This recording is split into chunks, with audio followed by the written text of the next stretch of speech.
1995 সালে ভারত পাকিস্তানের একটা সমন্বিত একাদশ শ্রীলঙ্কার মুখোমুখি হয়েছিল কলম্বোর প্রেমাদাসাতে। সেই ম্যাচে সচিন টেন্ডুলকার এবং সাইদ আনোয়ার একসঙ্গে ওপেন করেছিলেন। 3 নম্বরে নেমেছিলেন আমির সোহেল, 4 নম্বরে ব্যাট করতে নেমেছিলেন মোহাম্মদ আজহারউদ্দিন, ওয়াসিম আকরাম, অনিল কুম্বলেরা একই দলে ছিলেন। সেই ম্যাচটা তৎকালীন সময় হতে পেরেছিল কারণ তখন ক্রিকেট চালাতেন জগমোহন দালমিয়ার মতো দক্ষ ক্রিকেট সংগঠকরা, যারা কখনোই খেলার সঙ্গে রাজনীতিকে মেশাননি, যারা বিশ্বাস করতেন এশিয়ান কান্ট্রিগুলোর মধ্যে এক ধরনের সলিডারিটি প্রয়োজন এবং অন্যান্য উন্নত বিশ্বের দেশগুলোকে আমাদের দেখিয়ে দেওয়া প্রয়োজন যে আমরা এশিয়ান দেশগুলো আমরা সবাই কিন্তু এক এবং ক্রিকেটের মাঠে আমরা বন্ধু ভাবাপন্ন। যেটা বর্তমান সময়ে জয়শার মতো লোকজন যারা ক্রিকেট বিশ্ব পরিচালনা করেন তারা তো আইসিসিকেও পুরোপুরি পলিটিক্সের মধ্যে নিয়ে এসে ফেলেছেন। তারা তো এই জায়গাটা এমন একটা দাদাগিরি উপস্থাপন করতে চেয়েছেন যেই জায়গাটাতে এশিয়াতেও ভারত বড় দল, বাংলাদেশ পাকিস্তান তারা ছোট দল, কিংবা ভারতের মুখাপেক্ষী হয়ে আমাদেরকে থাকতে হবে, আইসিসির মুখাপেক্ষী হয়ে আমাদেরকে থাকতে হবে, এরকম একটা জায়গায় তারা নিয়ে এসেছেন। তবে জগমোহন ডালমিয়ারা সেরকমভাবে চিন্তা করতেন না দেখেই তৎকালীন সময়েও ভারত পাকিস্তানের মতো রাজনৈতিক দ্বন্দ্ব ছিল, সেই রাজনৈতিক দ্বন্দ্বকে তারা খেলার মাঠে নিয়ে আসেননি। বর্তমান সময়ে দুঃখের বিষয় হলেও সত্য, সেটা জয়সারা নিয়ে এসেছেন।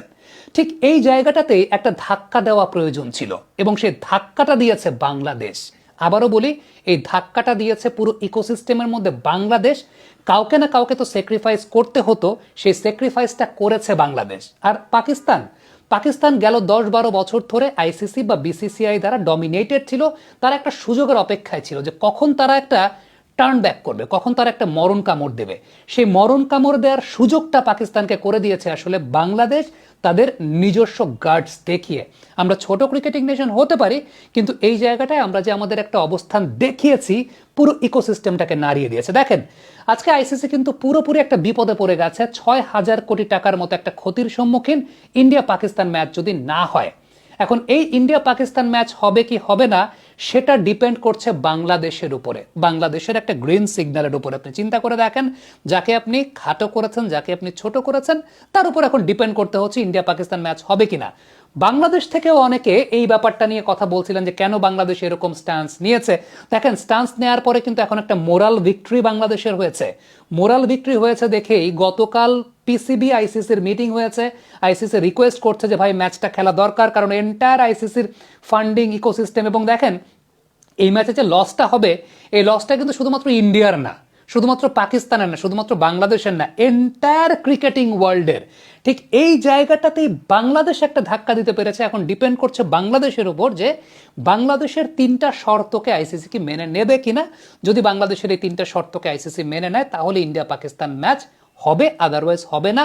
এনডিটিভি, ভারতীয় গণমাধ্যম এনডিটিভি কিন্তু সেটাই প্রকাশ করেছে। এখন সেই শর্তগুলোর নাম্বার 1 যে শর্তটা, সেটা হচ্ছে বাংলাদেশকে ক্ষতিপূরণ দিতে হবে বিশ্বকাপ না খেলতে দেওয়ার জন্য, আর্থিক ক্ষতিপূরণ দেওয়া, বাংলাদেশকে বিশ্বকাপের পার্টিসিপেশন ফি দেওয়া এবং ভবিষ্যতে আইসিসির একটা টুর্নামেন্ট সত্ত্ব নিশ্চিত করা। অর্থাৎ আইসিসির একটা টুর্নামেন্ট বাংলাদেশ হোস্ট করবে।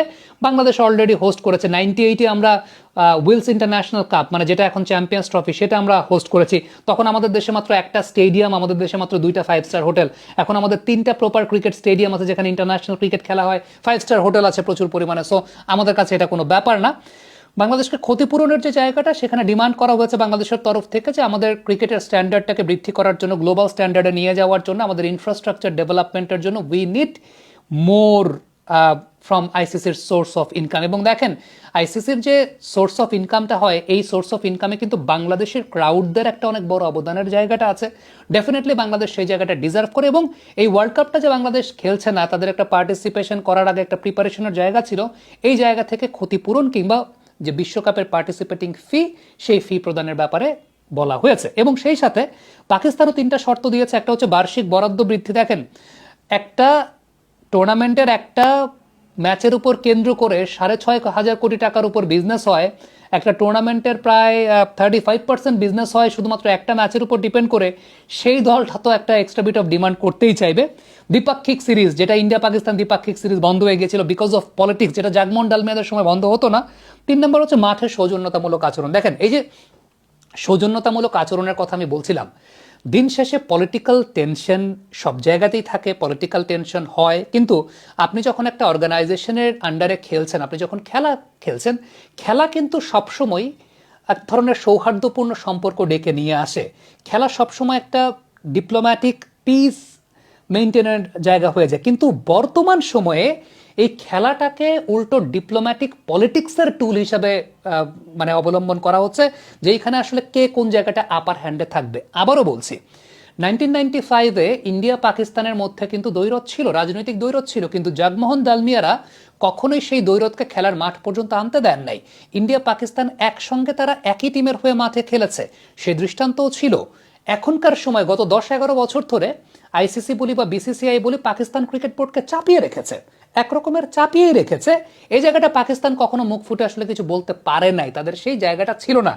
এই পথটা পাকিস্তানকে দেখিয়ে দিয়েছে, সুযোগটা করে দিয়েছে বাংলাদেশ। বাংলাদেশ এই জায়গাটাতে আপার হ্যান্ডে।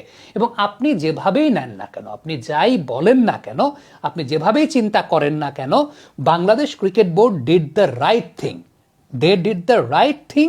যে জায়গাটাতে কাউকে না কাউকে তো এই ইকোসিস্টেমে একটা আঘাত দেওয়া দরকার ছিল, কাউকে না কাউকে তো এই জায়গাটা কিছু একটা বলার দরকার ছিল, যে ভাই, what ever is happening, what is going on, it's not right. Definitely মাঠের ক্রিকেটে ইন্ডিয়া একটা ডমিনেটিং ফোর্স, কর্পোরেট মার্কেটে ইন্ডিয়া একটা ডমিনেটিং ফোর্স, তাদের বিশাল বড় ক্রিকেটের বাজার, তাদের দেশ বড়, ডেফিনেটলি। এখন প্রবলেমের জায়গাটা হচ্ছে দ্যাট ডাজ নট মিন যে ইউ হ্যাভ টু, মানে আপনি ডমিনেট এভরিওয়ান, আপনি সবাইকে ডমিনেট করবেন, আপনার জন্য এক নিয়ম থাকবে, আরেকের জন্য আরেক নিয়ম থাকবে, বিষয়টা সেরকম না। এবং you have to be respectful to everyone, প্রত্যেকের প্রতি রেসপেক্টফুল থাকাটা খুব জরুরি। দেখেন, বাস্তবতার একটা গল্প আমি বলি, সেটা হচ্ছে ডেফিনেটলি ইন্ডিয়া পাকিস্তান ম্যাচ, মানে আইসিসি এমন একটা অর্গানাইজেশন, আইসিসি কিন্তু অলিম্পিক্স কিংবা ফিফার মতো এতটা শার্প অর্গানাইজেশন না।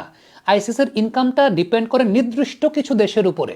আপনি যখন এটা জানেন যে নির্দিষ্ট কিছু দেশের উপরই ডিপেন্ড করে, ইন্ডিয়া পাকিস্তান ম্যাচের উপরই ডিপেন্ড করে, যে কারণে এখন আপনি মোটামুটি হাতে পায়ে ধরার মতো একটা অবস্থা, আপনি এখন লিটারালি হাতে পায়ে ধরতেছেন।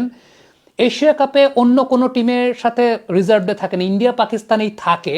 এটা না থাকার পেছনে কারণ আছে, মানে যদিও সেটা অযৌক্তিক, থাকার পেছনে কারণ আছে, কারণ আইসিসি, ফিফা কিংবা অলিম্পিক্সের মতো স্ট্রং অর্গানাইজেশন না। আইসিসির ইনকাম অন্য কোনোভাবে হয় না খুব বেশি, যতটা ইন্ডিয়া পাকিস্তান ম্যাচের উপর বেস করেই হয়। তাইলে আপনাকে তো you have to show the proper respect to everyone. আপনি নিজেই জানেন যে আপনার অবস্থা কিন্তু ফিফা কিংবা অলিম্পিক্সের মতো না।